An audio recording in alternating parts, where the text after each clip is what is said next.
Long ago, when these ancient Grecian temples were new, hemp was already old in the service of mankind. For thousands of years even then, this plant had been grown for cordage and coarse cloth in China and elsewhere in the East.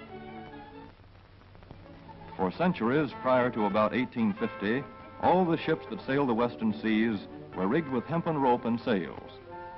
For the sailor, no less than the hangman, hemp was indispensable.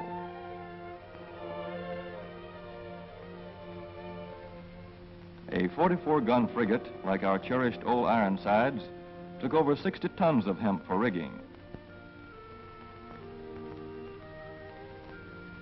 Including an anchor cable 25 inches in circumference.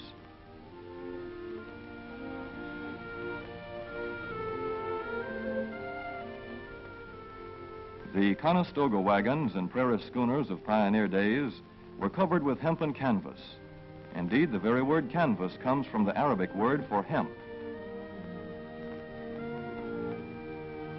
In those days, hemp was an important crop in Kentucky and Missouri. Then came cheaper imported fibers for cordage, like jute, sisal, and manila hemp, and the culture of hemp in America declined.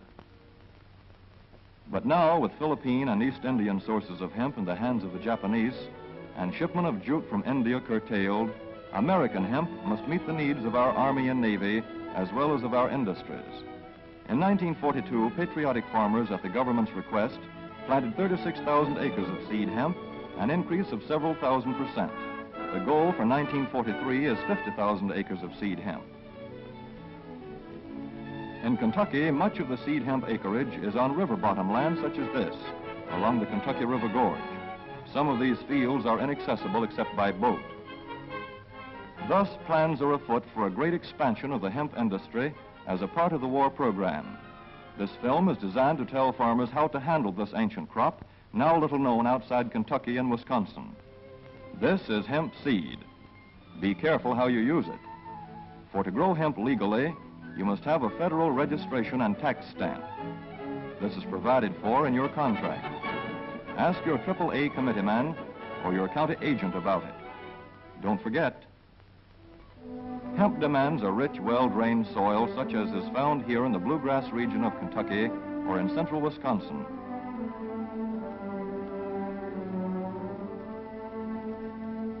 It must be loose and rich in organic matter. Poor soils won't do. Soil that will grow good corn will usually grow hemp. Hemp is not hard on the soil. In Kentucky, it has been grown for several years on the same ground, though this practice is not recommended. A dense and shady crop, hemp tends to choke out weeds. Here's a Canada thistle that couldn't stand the competition. Dead as a dodo. Thus, hemp leaves the ground in good condition for the following crop. For fiber, hemp should be sown 5 pecks to the acre. With drill, the closer the rows, the better. These rows are spaced about 4 inches. This hemp has been broadcast. Either way, it should be sown thick enough to grow a slender stalk.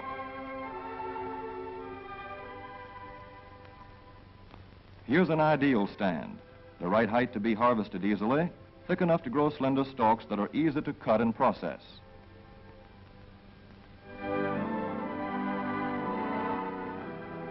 Stalks like these here on the left, they yield the most fiber and the best. Those on the right are too coarse and woody. For seed, hemp is planted in hills like corn, sometimes by hand. Hemp is a dioecious plant. The female flower is inconspicuous, but the male flower is easily spotted. In seed production, after the pollen has been shed, these male plants are cut out. These are the seeds on a female plant. Hemp for fiber is ready to harvest when the pollen is shedding and the leaves are falling. In Kentucky, hemp harvest comes in August. Here, the old standby has been the self-rake reaper, which has been used for a generation or more. Hemp grows so luxuriantly in Kentucky that harvesting is sometimes difficult, which may account for the popularity of the self-rake with its lateral stroke.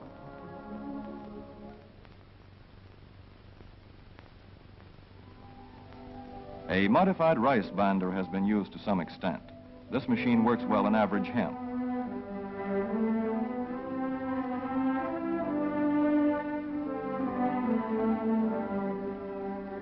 Recently, the improved hemp harvester, used for many years in Wisconsin, has been introduced in Kentucky. This machine spreads the hemp in a continuous swath. It is a far cry from this fast and efficient modern harvester to the Armstrong model of yore. But here's one kind of harvester, at least, that doesn't stall in the heaviest hemp. In Kentucky, hand cutting is practiced in opening fields for the machines.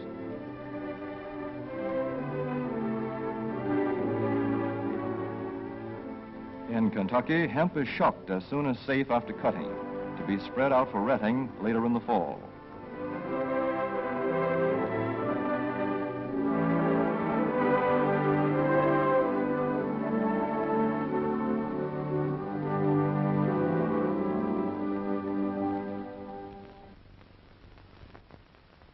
In Wisconsin, hemp is harvested in September. Here, the hemp harvester with automatic spreader is standard equipment. Note how smoothly the rotating apron lays the swath preparatory to retting. Here it is a common and essential practice to leave headlands around hemp fields. These strips may be planted to other crops, preferably small grain. Thus, the harvester has room to make its first round without preparatory hand cutting. Here the machine is running over corn stubble. When the cutter bar is much shorter than the hemp is tall, overlapping occurs. Not so good for retting. The standard cut is 8 to 9 feet. The length of time hemp is left on the ground to ret depends on the weather. The swaths must be turned to get a uniform ret.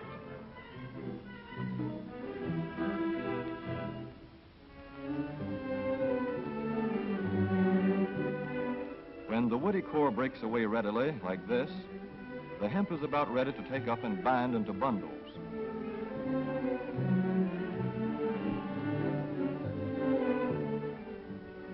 Well-retted hemp is light to dark gray. The fiber tends to pull away from the stalk. The presence of stalks in the bowstring stage indicates that retting is well underway.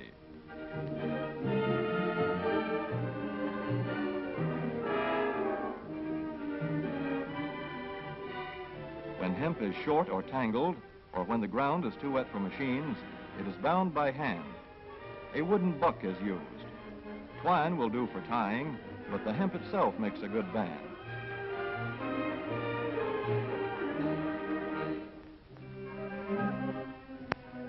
When conditions are favorable, the pickup binder is commonly used. The swath should lie smooth and even with stalks parallel. The picker won't work well in tangled hemp.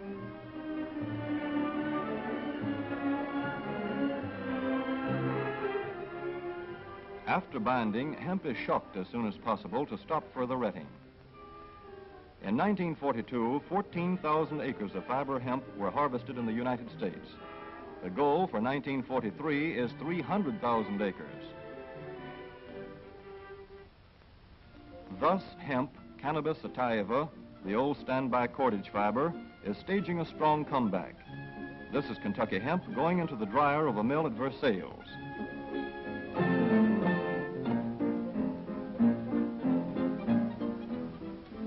In the old days, breaking was done by hand, one of the hardest jobs known to man.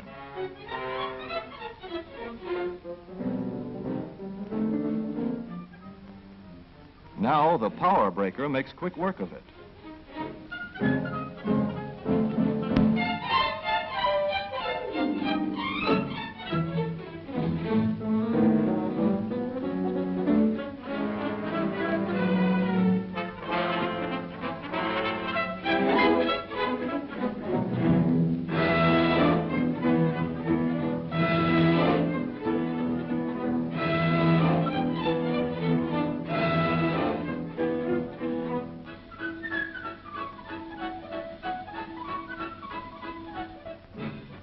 Spinning American hemp into rope yarn or twine in the old Kentucky River Mill at Frankfort, Kentucky. Another pioneer plant that has been making cordage for more than a century.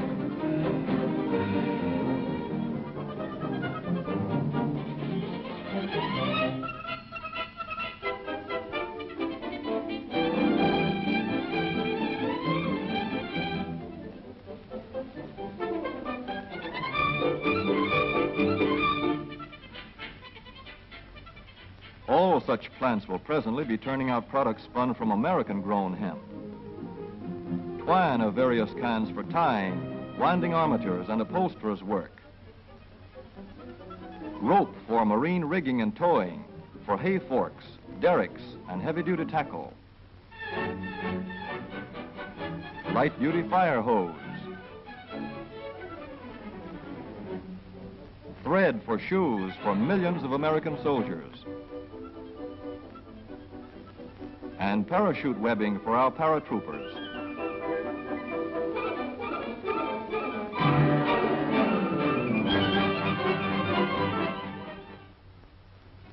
As for the United States Navy, every battleship requires 34,000 feet of rope, and other craft accordingly. So here in the Boston Navy Yard, where cables for frigates were made long ago, crews are now working night and day making cordage for the fleet. In the old days, rope yarn was spun by hand.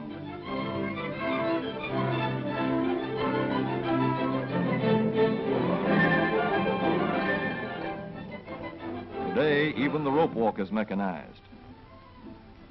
160 fathoms to go.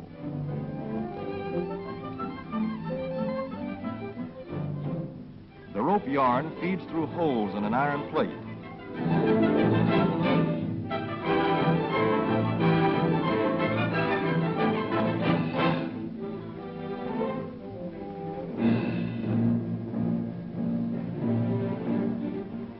This is Manila hemp from the Navy's rapidly dwindling reserve. When that is gone, American hemp will go on duty again. Hemp for mooring ships, hemp for tow lines.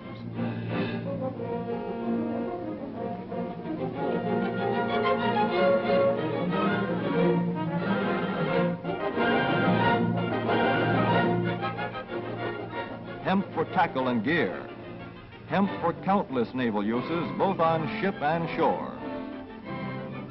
Just as in the days when old Ironside sailed the seas victorious, with her hempen shrouds and hempen sails.